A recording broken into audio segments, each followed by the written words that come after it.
ایک کہاوت ہے، خوش قسمتی دروازہ کھٹکھٹاتی ہے اور پوچھتی ہے کیا سمجھداری گھر کے اندر موجود ہے۔ اس کا مطلب یہ ہے کہ خوش قسمتی سمجھدار آدمی کے حصے میں آتی ہے، نہ کہ بے سمجھ آدمی کے حصے میں۔ خوش قسمتی دراصل اس نتیجے کا نام ہے جو سمجھداری کے ساتھ عمل کرنے کے بعد پیدا ہوتا ہے۔ ہر شخص کی زندگی میں وہ مواقع ضرور آتے ہیں جبکہ وہ بروقت صحیح عمل کر کے اپنے مقدر کو اچھا بنا سکے۔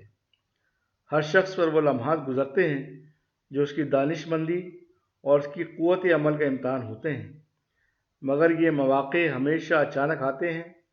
آدمی کو بس چند لمحات کے اندر انہیں پہچاننا پڑتا ہے۔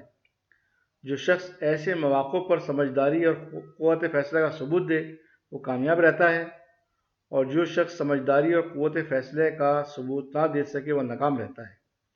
نقصان یا ناکامی کسی کا مقدر نہیں، وہ اپنی کوتاہی کی قیمت ہے۔ اگر آپ نے مواقع کو پہچاننے میں غفلت کی ہے تو آپ کو ضرور اس کی قیمت چکانی پڑے گی۔ اپنی غفلت کے لیے کسی دوسرے کو ذمہ دار ٹھہرا کر آپ اپنی غفلت کی قیمت ادا کرنے سے نہیں بچ سکتے۔ ایک شخص نے کہا ہے کہ نقصان کیا ہے؟ وقت پر چوک جانا۔ اگر آپ وقت پر چوک گئے تو دوسرے کسی کو اس کا ذمہ دار ٹھہرا کر اس کی تلافی کرنا ممکن نہیں۔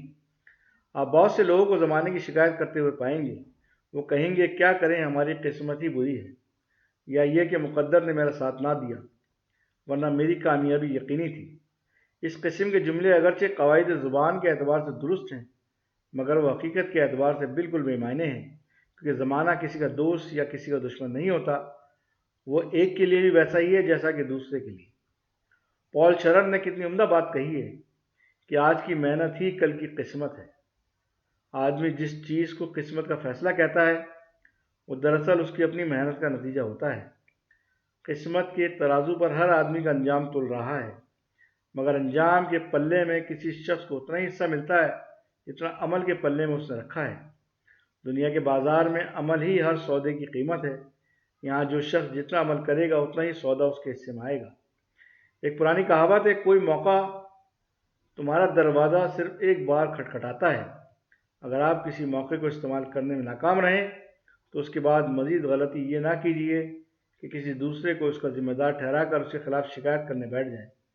اس کا نتیجہ یہ ہوا کہ جب دوسری بار کوئی موقع آپ کا دروازہ کھٹکھٹائے گا تو آپ اس کی آواز نہ سن سکیں گے۔ غلطی کے بعد بہترین صحیح بات یہ ہے کہ آدمی اپنی غلطی کا اعتراف کر لے۔